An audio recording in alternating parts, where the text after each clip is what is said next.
Hello, everybody. Good morning, good afternoon, good evening, good midday if you're on the West Coast. So nice to be with you here. Thank you so much for joining. You will see your microphones for our purposes have been muted today, but we would love to chat with you. If you want to pop in the chat where you're joining from, you'll see we have some buttons at the bottom there. We also have reactions, so if you want to give us some thumbs ups today, let us know kind of where you're joining from, and glad to share the program information with you today. Before we begin with our introductions, of course, we like to acknowledge our traditional lands. At Royal Roads University, we acknowledge our traditional lands of the Lekwungen people, the Songhees, and Esquimalt First Nations. We are deeply grateful to be able to work and play on these lands, and we're also grateful that you all could make it today. So thank you for joining.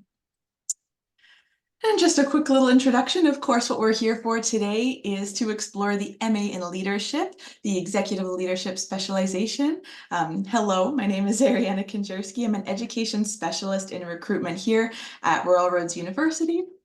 Super pleased to be with you. I'm also just as pleased to be joined by Dr. Kathy Bishop, who is an associate professor and the program head of the Masters of Arts in Leadership, Executive Leadership Specialization. Kathy, so nice to be with you today.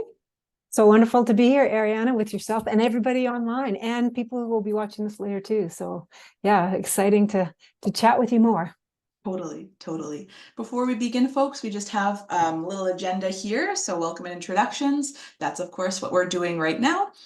We're going to do a little bit of a Royal Roads University overview. If you're not familiar with us, I'll give you just a little bit of a brief summary about who we are and what we do. Of course, we'll do an overview of the Executive Leadership Program with Kathy, and then a little bit of admissions and upcoming intakes for you. If you're thinking about applying, I'll give you some details on those as well. Feel free to pose your questions throughout. Just type them in the chat and we'll try to get to them kind of as we go along or at the end. So if you have anything that comes up, please do not hesitate to ask. And just to give you a little bit of an overview of the power of our place. So Royal Roads University, we are located in Victoria, BC. You may or may not have visited before. We have a really beautiful campus, and we're very privileged to be able to share that with you. Just a couple photos for you. So on the top left, we have Hatley Castle. This has, of course, been featured in many movies like X-Men and Deadpool. We have a variety of gardens. So you'll see kind of to the right of that are Japanese gardens. That's just a small slice of the beautiful campus that we have. We also have bottom left our Esquimalt Lagoon. That's our migratory bird sanctuary on campus. And then we also have a photo to the bottom right that really represents our online learning, because we are pioneers over 25 years ago in the online and blended learning space. So we're very proud of that as well. You may ask yourself, of course, why Royal Roads? We did a recent alumni survey, so we're very proud of these statistics. As a recent alumni myself, I can say these are all true. 93% of alumni say Royal Roads has positively influenced their personal and professional lives. 92% of alumni say they felt supported by staff and faculty. Huge point at Royal Roads, and that we provided them with the tools and knowledge required for a leadership role in the workplace. And also 89% say that we provided them with the tools and knowledge needed to be innovative in the workplace. So very proud of all of our alumni all around the globe. And at this point, I will hand it off to Kathy. Kathy will take us a little bit more in detail of the Masters of Arts in Leadership, Executive Leadership Specialization. Kathy. Thanks so much, Ariana. And again, a heartfelt welcome to you all. I am Kathy Bishop. I am the program head of our MA in Leadership with Executive Leadership Specialization, as well as our graduate certificate in Values-Based Leadership, which serves as the first term of the Excel program. So it's my pleasure to be here on this webinar to share some of the why, the what, and the how of our Excel program. And as Ariana had said, if you have any questions, feel free to type them in the chat box as we go along.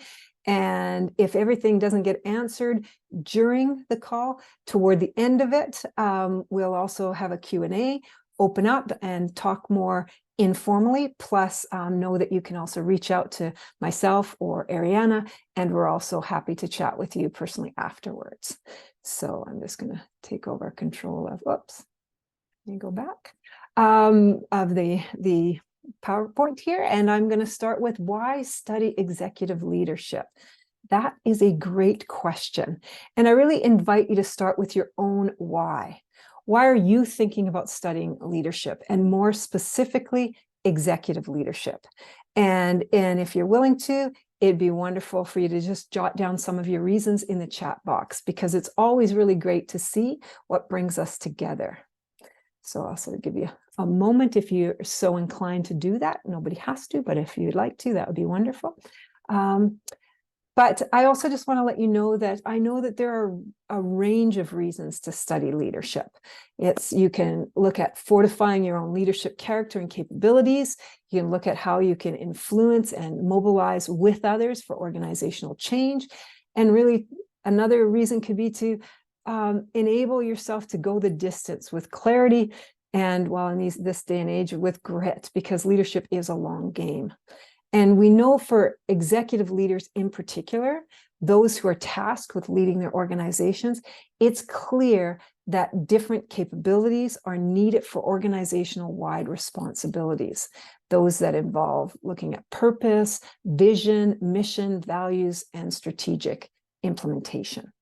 So in these extraordinary times that we find ourselves in, we need executive leaders who can engage in values-based leadership to truly lead organizations in the face of adversity, uncertainty, and even just the ambiguity of all that's going on out there at this point.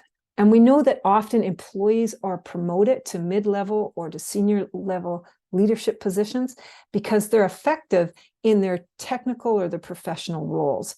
And when they take on new leadership roles, they may be unprepared for what awaits them or how to navigate the human side of organizational life. Or if they're seasoned leaders, they also know the value of lifelong learning and leading and seek out opportunities to continue to grow and develop. Because, this is one of my own little sort of rants, but we really have this myth in our society, the myth of genius without learning. So genius without learning is that notion that genius does not take study, exposure to work of others, or craftsmanship. It does. So studying executive leadership with others is critical to be a trustworthy organizational leader with practical wisdom to enable thriving organizations. And I appreciate that I'm seeing some of the chat coming through. I can't see it all as I'm kind of, thinking and sharing these ideas, but I really do appreciate, the feelings of frustration about system inequity and dysfunctions in many organizations. So critical. These are some of the key issues that are facing us today in terms of looking at, yes, how do we have those thriving, sustainable, ethical organizations moving forward? So you're in the right place. And we're just going to move on to the next slide, which is, I just would like to share 4 underlying principles that we adhere to in our School of Leadership Studies. And the first one is leadership is engagement. We believe that leadership is engagement. In our cohort learning model, we provide ways for deeper connections between learners. One of the benefits of our executive leadership program is connecting with colleagues across different sectors and locations. And we know that leadership can be lonely, and we need others to support and grow. And not only about who is coming into the program, but we also have a team teaching model with our faculty, and we expect our capstone projects for the learners to engage with their organizations to create action-oriented inquiries, and if not in their organizations, with another organization. So this is one of the unique parts of our School of Leadership Studies. We also look at learning as transformation. As Paulo Freire criticized what he called the banking concept of education, and that's where students are viewed as empty vessels to be filled up by this expert teacher. It's sort of like going to a bank. A teacher then makes deposits into students. And so education is about, getting these facts and getting a toolkit. But really, what we look at in terms of that transformation, it's about consciousness raising for transformation. And transformational learning occurs through critical thinking, taking on different perspectives, getting into action and having experiences from a real head, heart, hand, and spirit way. So we provide those opportunities in our executive leadership program. And we have that alignment in terms of an Indigenous worldview that learning does have that effective, embodied, and relational engagement. So we really ask leaders to show up, lean in, and seek different ways of knowing, doing, being, and relating. Engage scholarship. We also see that leadership is applied. So it's about considering both theory and practice and how you raise the bar with both. It's about being evidence-based and supporting your position and actions with literature and recognizing the collective wisdom of others. You know, a lot of leadership programs are really, you know, coming at it sort of as a theory and a head point, and you got to go away and do it. Whereas we really work together in terms of the experience and collective wisdom that comes because of that. And then we also have an orientation to possibility. And we recognize that leadership is tough, that times can be challenging, and we seek possibility in the challenges. As leaders, it's important for us to leave our people with hope, and we're committed to your growth and success as a leader and learner. So everyone in this program, ultimately on some level, is here because we want to make the world a better place. And we're doing that in the organizations that we serve. Now I'm going to move on to program purpose. Our executive leadership program offers advanced leadership knowledge and skill for experienced mid-level to senior level leaders in organizations who are committed to fostering sustainable organizational change through the attention to values and culture, strengthening both their leadership character and capabilities, and working on organizational culture, structure, and innovation in relation to both internal and external realities. So you might be wondering why the focus on values and why on culture. Values are those things that are important to us. And with an organization, sometimes values have gotten this bad rap because they're no more than pretty words posted on the office wall.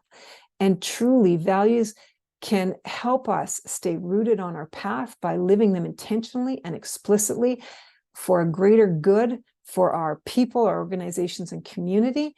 And so values-based leadership really is about diving deeper into understanding a leadership framework and practices based on what's important, both our individual and our organizational values, and how to lead forward with those values.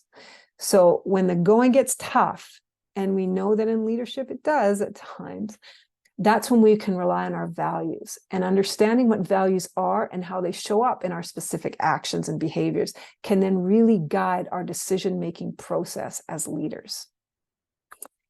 And for culture, culture is about how people come together to get things done. So in this age of, you know, we're accelerating and our timing of change and the unpredictability of it, it's not possible to sustain adaptive change in organizations without attending to the organization's cultures. And often leaders rise to positions and are expected to know how to do this, but how do you do it without learning? And so, you know, often I think about my own experience when I was an executive leader, and I would think, wow, if I had only known then what I know now. And this is why I really appreciate you coming and saying, yeah, I'm interested in forwarding this learning for a variety of reasons, because this gives you a jump start and being able to learn in a way that doesn't necessarily have some of those high risks that we do if we learn while we're actually executive leading as well. So this program provides key capabilities and insights to professionals across multiple sectors, the private, the public, the civil sectors. So you'll be in good company when you come. So now I'd just like to take a moment and talk about program structure. So our executive leadership program is a 2-year blended program, taking both place online and in person.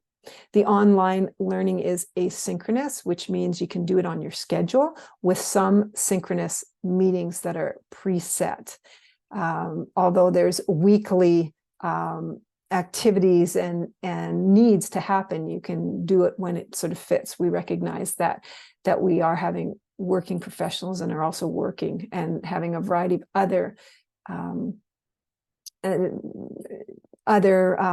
priorities in their life. So there are 2 6-day residencies, one in year 1, the other in year 2. And you'll also be able to tailor your program with 9 units of electives. And then you come and wrap it up with a capstone, which is an engaged leadership project in which you're going to interweave and develop your own essential executive leadership practices, as well as attend to organizational change.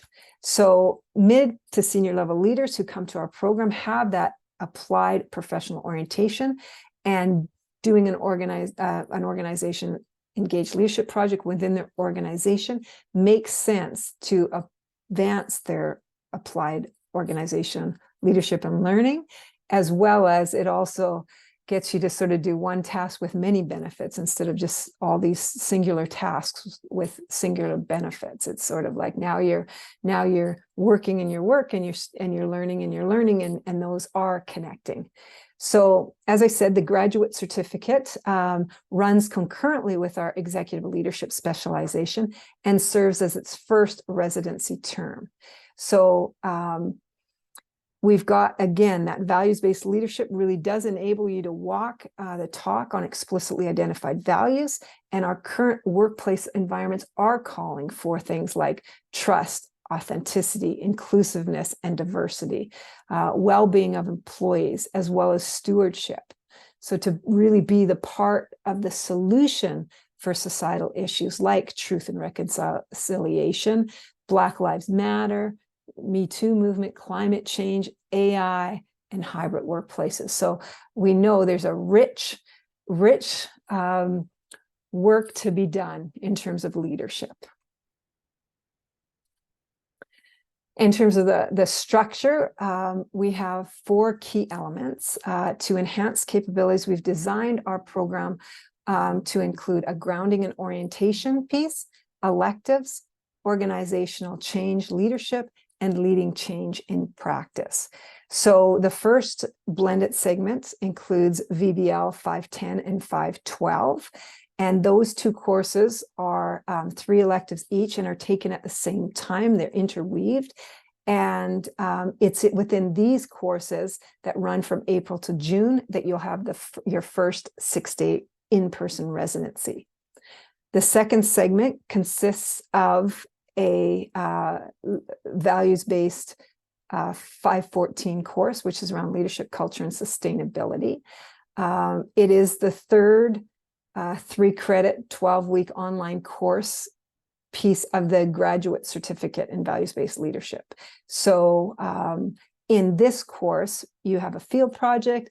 It's all online, but you get to go out and interview values-based organizations who are doing the work and learn from others in the field, as well as from your cohort members who do this. So, as I said, those 3 courses make up the graduate certificate in values-based leadership and serve as the first term. Now, you may choose to take the values-based certificate because you already have a degree, or you may be wanting to develop these skills and connect with other executive learning colleagues, or you may want to see if the Excel program is the right program for you. And you probably hear I interchange, I guess, executive leader and Excel, which is interchangeably what I mean by executive leaders, or we, for shorthand, call it the Excel program. So a unique element of our Excel program is that we do support leaders to build their capabilities and character through structuring the classroom also as an organization. So leaders come together to set organization vision, mission, purpose, and values, and then work through various activities to bring their specific XLKO, executive leadership, classroom as organization, XLKO, to fruition. And this then shifts leadership from only being focused on individual and teamwork to strategically having an experience of developing an organization and practice. So you'll see there's many different levels that will happen in your learning, and people really recognize the power of this to actually do it in their organization and also to do it with others in our XLKO, Executive Leadership Classrooms organization. So after you complete the first term, then you have a choice of electives. With electives, you can choose single ones or do another certificate. We also suggest elective streams like change management, corporate culture and social innovation, communication and conflict resolution. So again, this is an opportunity for you to tailor your learning as an executive leader while at the same time receiving foundational leadership learning. And we work with you to make sure that your electives are all lined up with our course. So again, you can do the certificate, which is executive coaching, corporate social innovation, or Rural Roads has other ones you can see on the website, but these are things that we can get into more detail if you choose to apply for the program. But then after your elective period, you head into the second term, which consists of 3 courses, 625, 626, and 627. And these courses are delivered interweaved again together over 12 weeks, and in which you really do work on your essential executive leadership practices as well as your engaged organizational leadership project that you want to develop. And then within this second year is your 6-day residency term, your final one. And during this residency, you'll get to interact in real time with your instructors, your cohort, your teams, and you'll get to complete team assignments and engage in meetings outside of the regular hours. So it does make it an intensive and highly rewarding time. Our residencies aren't a vacation. They're not a retreat, although there's elements of that, but it's an optimal learning leadership experience, which you'll have meaningful engagement with others. So again, I just want to reiterate the power of this program is the people you meet and connect with and often form long-lasting relationships with. And then you finish your second year with leading change in practice through Lead 640, which again is that engaged organizational leadership project. It really is an opportunity to test run your capabilities and foster your leadership with expert mentorship and coaching for organizational change. So in summary, I just want to say around this piece, our XL program is an immersive program for mid to senior level leaders who really want to promote change, to transform, and lead with success in their organizations.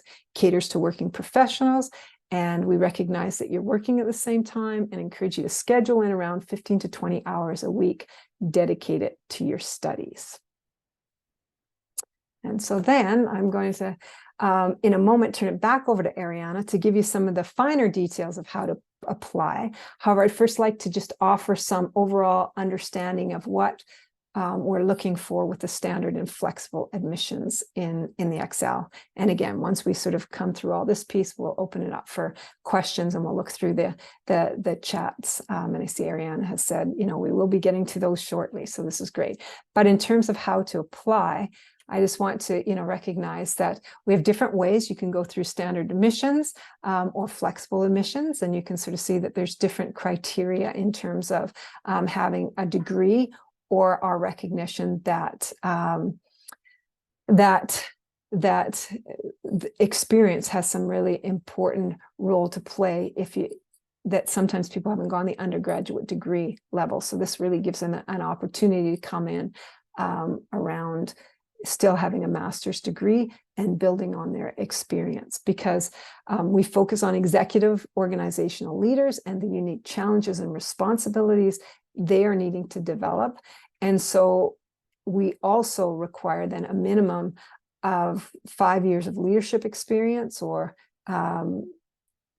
and some professional experience, but including at least 3 years as a designated organizational leader with responsibilities to lead others in developing a common product or outcome with explicit values. So now you might be wondering, what do we mean by explicit values? Well, what we are looking for are things like a service orientation, commitment to collaboration and shared visions, a recognition that that you're supporting organizational leadership, you're fostering diversity and inclusion and workplace well-being, so that there's sort of a maturity there. And we require then looking at formal organizational leadership roles in which you've directly supervised staff and teams of people, or that you complete performance-oriented work with individuals, groups, and teams. And so you can see there's different ways to get in there. There's different ways of us looking at leadership experience.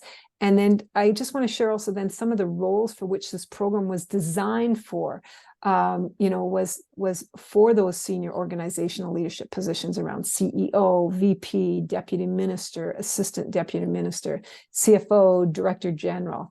So these are important executive leadership roles in order to have that nest of people to actually work with. So some of the examples of sort of the designated leadership and professional experience then we accept for admissions are, minimally, that you've got director level, sometimes called a manager, that you're a head of an organizational department, minimally that supports the whole organization, including senior management, sort of like organizational development or communications. Again, having those who actually have the organizational CEO piece is critical too, if as part of coming in. So we're also looking at those with significant program project management experience, engaging stakeholders that are multi-leveled, multi-layered. And then for the public service, usually we're looking at those who have got like about 10 years in, who have experience across ministries, diverse roles reflecting the existing organization's investment in their leadership development. So you can see that we're really calling to work with people who have rich experience and who want to really move forward and continue to level up. And so I just want to let you know, if you don't meet these criteria, we do have our MA leadership programs. We have our multi-sectorial program and our health specializations. And these programs run in the summer or fall for multi-sectorial, and in the fall for health specializations. And we have separate webinars for these offerings, but we operate the actual MA Leadership XL program in the spring. And so at this point, I think I'm going to turn it back to you, Ariana, on how to apply.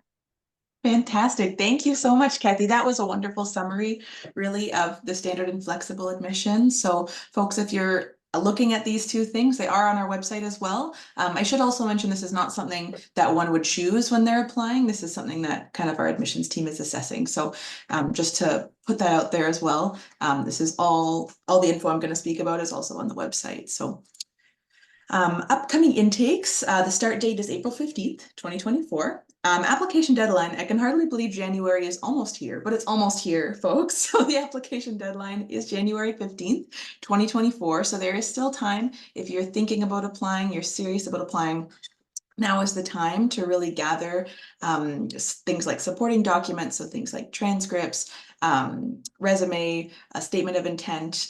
How to do this is all on our website again. So if you are thinking about that, we also have Lisa from Enrollment Services. Thank you, Lisa, for being here.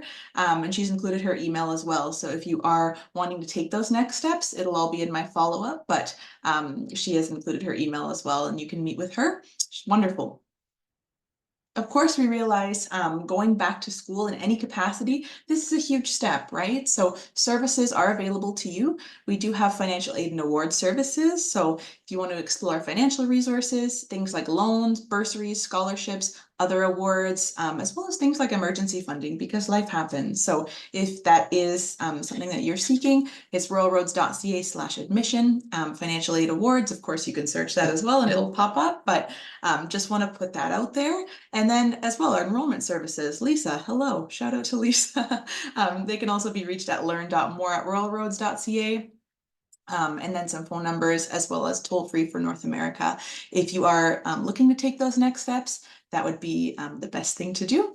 Of course, they can help narrow down the program options. So we'll get to some questions about the different options in a moment, but and they can also answer questions about your application, connect you with students, connect you with alumni if you're wanting to really hear from people who've been in the program, who have done this, to see if it's the right fit for you, right? That's important.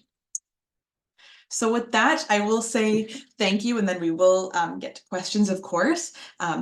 Of course, learn.more@royalroads.ca. That's the best place to go. And then also check out the School of Leadership blog. It is sls.royalroads.ca/blog. So be sure to check that out. With that, I will stop sharing my screen in just a moment. And Kathy, if you want to get to some questions, we have a few that are in the chat. So I'm going to go ahead and stop sharing. That's Beautiful. Well, this is great. Now I can actually sort of see who's in yeah. the room and really appreciate it, and can take actually a deeper look at the chat. And this for me is always the juicy part. This is where we can really get to sort of some dialogue and talk, as opposed to sort of us trying to get everybody on the same page, at least with some basic information. So I'm going to look through the questions. I'm going to respond to them and see if some of them may have already been answered, and see if there needs to be any more. But if I miss a question, please let me know. I think the more dialogue we have, and the more that this is useful for you and time is better. So I think and I really appreciate it. I'm skimming over really quickly and saying yes, there's reasons why, you know, people are coming to the program. It's like, yes, that's right. Yeah, good. This is fabulous. So so I see the first question is a leadership graduate certificate. Is it online? So just the real quick answer to that is there's one residency. There's one 6-day residency that happens the end of May that you come to for 6 days for that. And again, that's with VBL 510 and 512. And then you have another 12-week course following, which is 514. Now, Ariana, I'm not sure, can people speak out now if they'd like to? I know you had sort of put people on mute, but can people speak? Okay, so then I'm just going to pause for a minute. I see Yaz had answered that. Did that answer your question enough? And if it did, great, I'll carry on. But if you have another question, I'm happy to answer that too. Yes. Hello, everyone. Thank you so much. Yes, that answered my question, but also I have another question. I don't know if it's the right time for the second question. So I'm looking forward to take the certificate program, but I've heard that we can continue to the certificate and apply to the Masters of Leadership. So I want to get more information on that part. Thank you. Beautiful. Well, wonderful. And so what you'll find is that people come in concurrently. So you will have in April, when we start the program, we'll have both graduate certificate students as well as master's students in, and moving forward at that. Toward the end of 514, then people who are in the graduate certificate will be invited to continue on if they want to apply to continue on into the master's program. So then they've already done the first year, and then they can move into the electives. Sometimes people already have electives. Some people say, for example, have already done the coaching certificate at Royal Roads. So then they would then look at applying that into the master's. So there's many different ways to kind of come in or continue on. If you decide that, no, I want to take a break, then it would be a matter of reapplying later on to the master's program too. So you'll get the actual nuts and bolts of that later on. And again, some people decide, I just want the graduate certificate, and then decide that they're going to actually carry on. Some say, no, that's all I want, and then don't. Or some people sort of say, no, I just want the certificate, and then realize, no, I really do want. So again, we work through that in terms of as we go along. Did that? Perfect. Good. Thank you. Yes, great question. Okay, so we'll carry on. And the next question here I see is Andy. Thank you. Hypothetically, what happens when values-based leadership works within existing organizations, encounters resistance to change within this organization? Absolutely, right? I mean, this is where some of our challenges come, is that one, that a lot of times we're talking about different values. So sometimes you'll see that with, say, I mean, there's a great example of not-for-profit organizations, that if a not-for-profit organization is looking at only being there for the community and making a difference and not looking at the bottom line, they're not going to be in existence for very long. So that's one piece of the organization within. I'm also sensing that there's another kind of deeper question that too, there's lots of different ways to go with this, but I'm thinking what you're asking specifically is, you've come in and you said, hey, we're going to bring in values-based leadership, and people are like, what? No, we're not going to do this. Or, oh no, are we going to do values again? We just did those 2 years ago. Why are we going to do these? And so a lot of this is working with, is having a deeper understanding of the value of it. And a lot of times it's also about speaking people where they're at. So even with me, when I'll go into organizations, I will talk about what's important to you, and I'll identify values. I won't necessarily come in and say, we're going to do values-based leadership. So these are sort of the nuances and the intricacies of, as you work with this material and you test it out and see, what does this work like in my context, and what specifically am I asking, and how do I cultivate a shared values, shared vision and shared values with my people, so that they are inspired to move forward. And you're right, I see you sort of added a follow-up. This is where change management studies come in. Absolutely, there's various different theories that can help us to navigate that, and also practices that we can do as leaders. So I think I'll stop there for a minute and ask Andy, did that help with some of your questioning? It does somewhat. I guess I also would love to, and thank you for the answer. I would also love to know, and part of it was asking as well, historically, does it happen where a master's candidate is working through with an existing organization and then there's just a brick wall? Have you experienced that, and what is that pathway vis-a-vis that person's education? Lovely. Well, a great question. And absolutely. And I think I would say on a spectrum from some resistance to full-on resistance, everybody as leaders and every one of our students have experienced that. And it'd be great. We also have an active alumni for this is our 3rd year running the program. So we've just turned over where our first group has become a real active group in terms of, yes, now that we've come through this, how do we continue to support and move people forward? So great question for alumni, even deeper. One of the things right off the bat is we actually look at different values-based frameworks.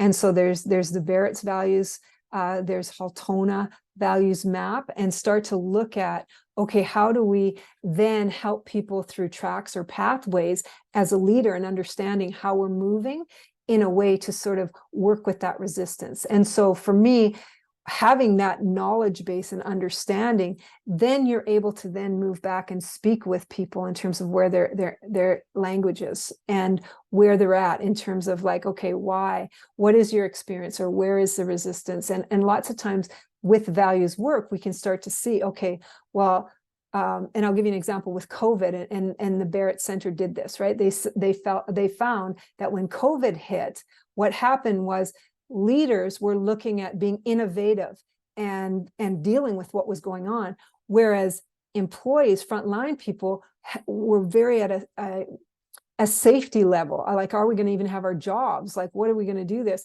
So if a leader comes in and starts saying, hey, let's talk about how innovative we can do, how much innovation we can do, and this is a time of possibility, not just crisis, it's possibility. Let's move forward, and we can make it happen. But if people are at a point of thinking, am I going to be fired? Like, are we even going to have money? Are we even going to meet people?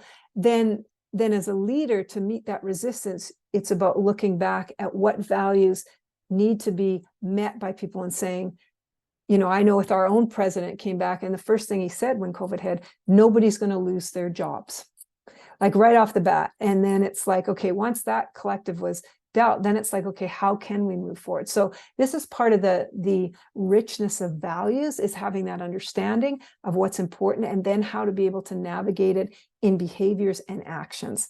Andy, did that help? It does. Thank you. I would look forward to collecting that information and using those tools. Thanks so much. You're welcome. And I tried to give a Reader's Digest version of 2 years program in 5 minutes. So there you go. So thank you for that. Okay, so moving right along, we've got, can you comment on the main difference between the executive leadership versus the health leadership MA leadership programs? Excellent. And I'm happy to also talk about the standard multi-sectorial program. So we have the executive leadership program. And as I said, it's designed for mid to senior level organizational leaders who are looking for that deeper dive into how to leverage values to lead cultural change and sustain innovation in their organizations and be trusted organizational leaders.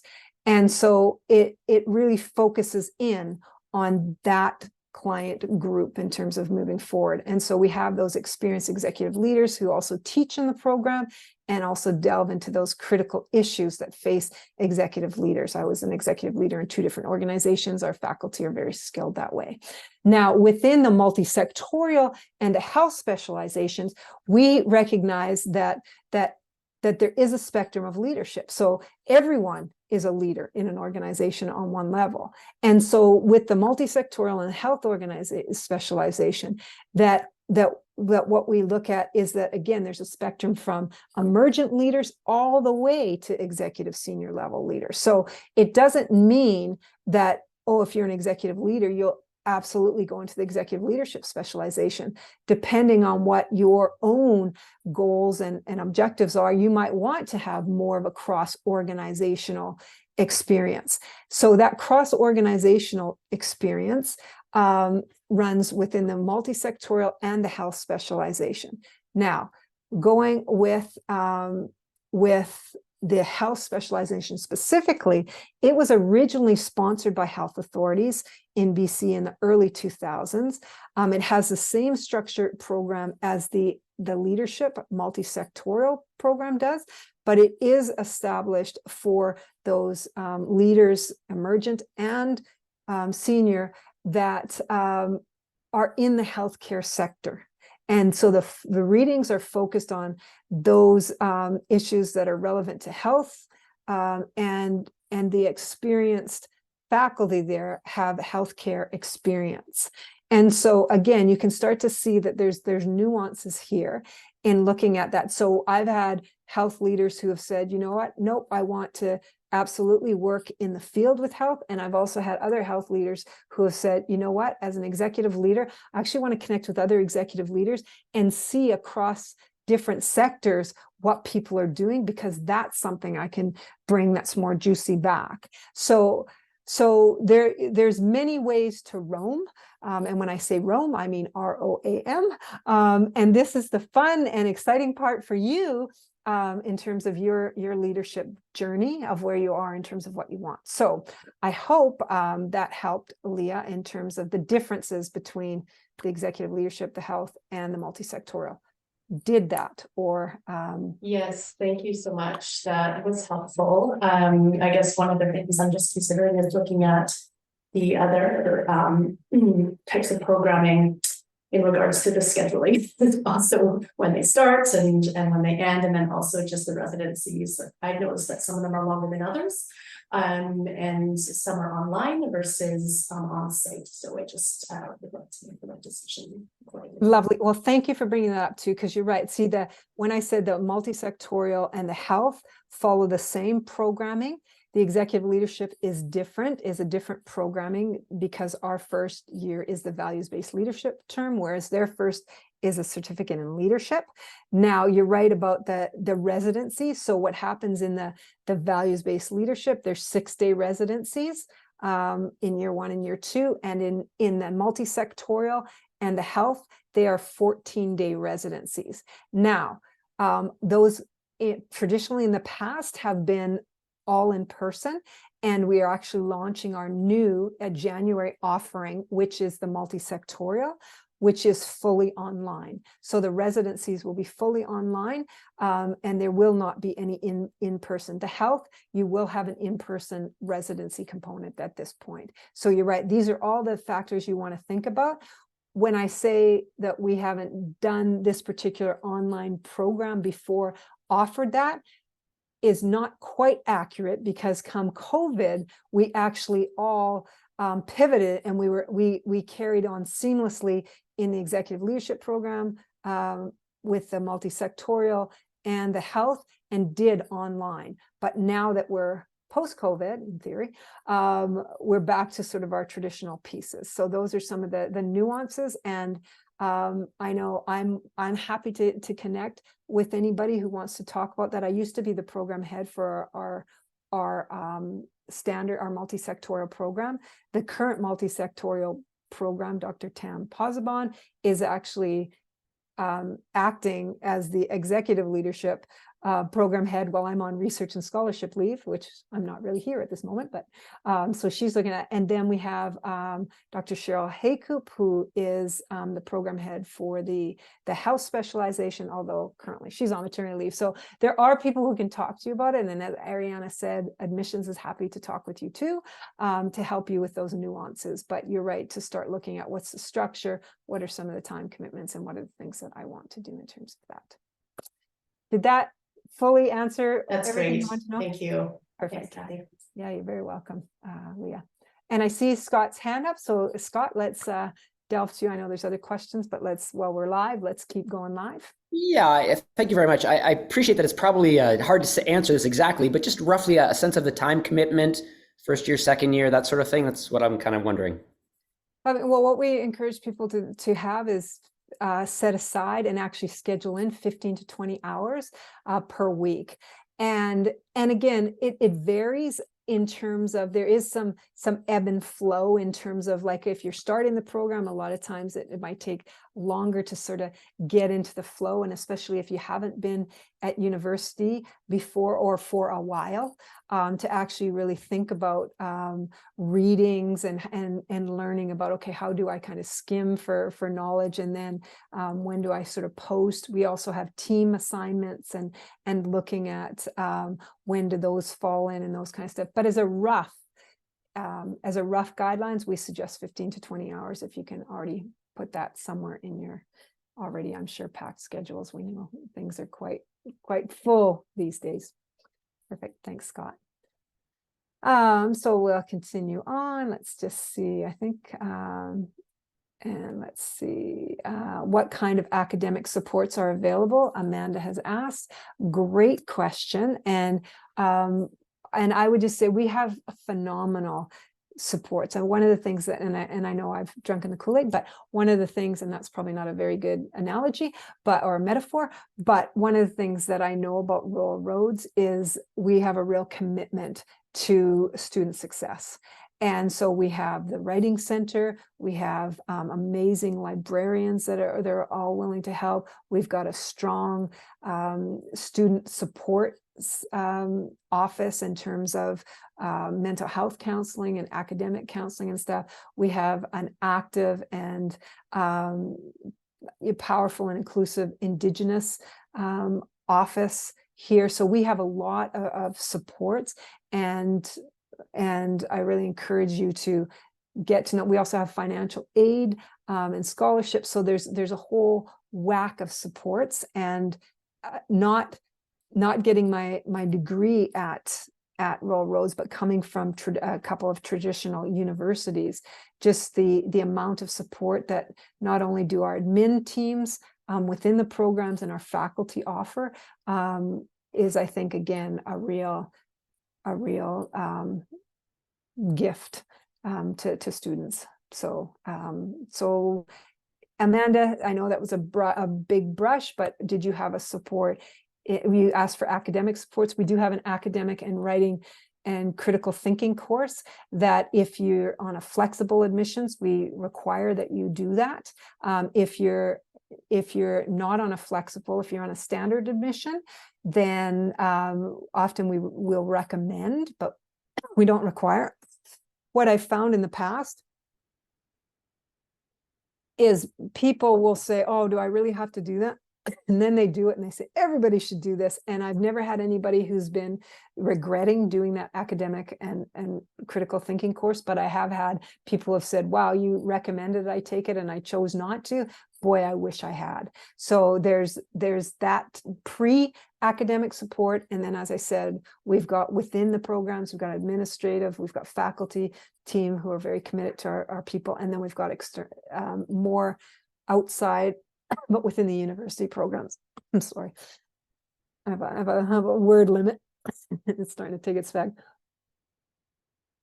Amanda, did that answer your question? Do you have any other or any particular academic supports that you had in mind that you might want further information? No, thank you so much. I'll be checking out the links that Lisa's posted in the chat. Thank you. Beautiful. Okay. And then, okay, so we've got Dan coming up with, in terms of for online portions of the course, is there flexibility to work ahead as required for balancing school with work-life commitments? Yes, and I wouldn't recommend it. So, and what I mean by that is there's times where, yes, you will. Oh, you know, I've got a conference I've got to attend to, and so I want to do it.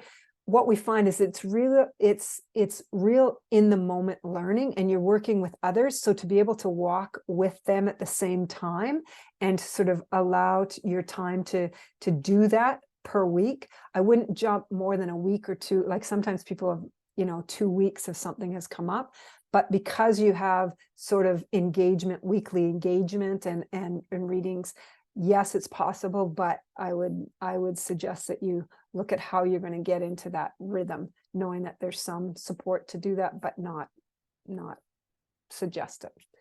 Did that help, Dan? Yeah, that's great. Thank you.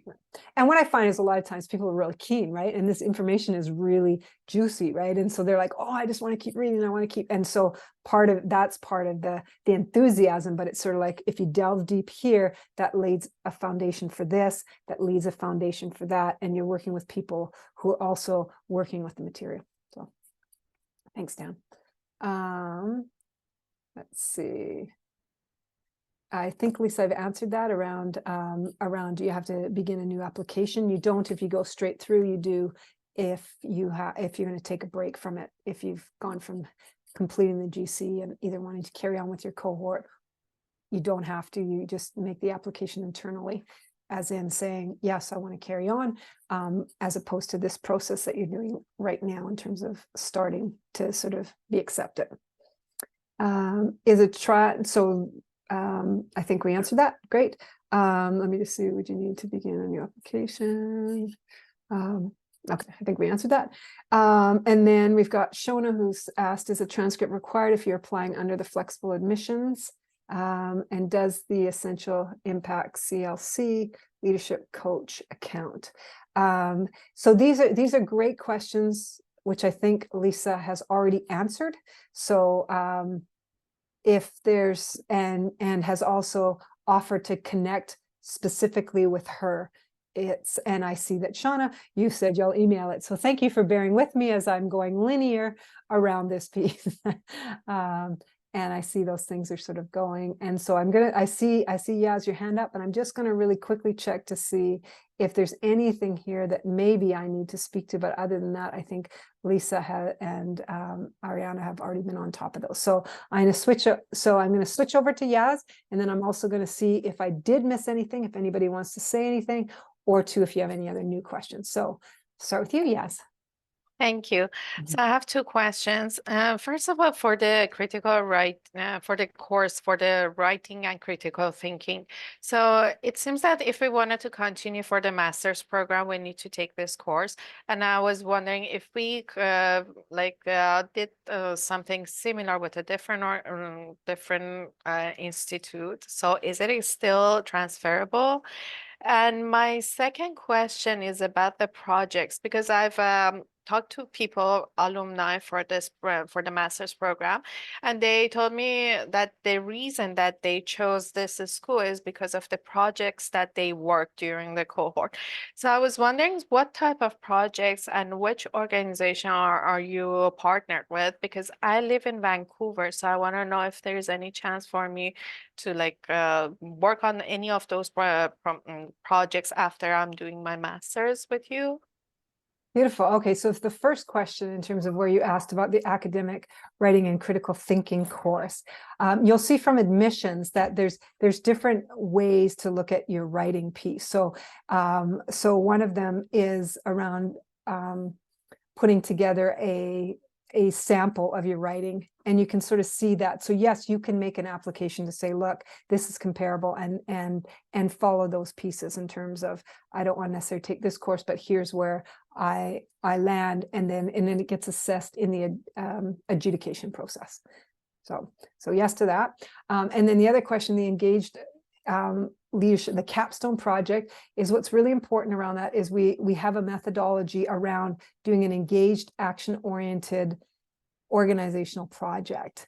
And in terms of the organizations, that is up to you as a leader to find the organization that you're going to work in. So it's not that we have this list and say, okay, you're going to work here and you're going to work here, you're going to work here, but and most people work within their own organizations.